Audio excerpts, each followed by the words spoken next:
What is up, guys? Bonjour, this is Julien, the French winemaking guy who makes wine videos here on YouTube. Yes, wine videos, and we are looking at how to pronounce the name of one of the 4 appellations or AOC of the Muscadet area in the Loire Valley, making those delicious dry, crisp white wines in the Loire Valley around the city of Nantes. The Muscadet wines, those are called the Muscadet Côtes de Grandlieu.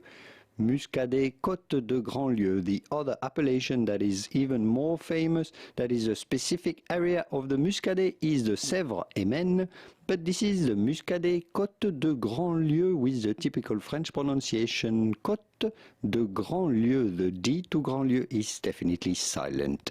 Muscadet Côtes de Grandlieu. If you like to learn more about wines, here are videos that you may want to watch next. I'll leave you to it, and I will see you soon in the wonderful world of wine. Au revoir.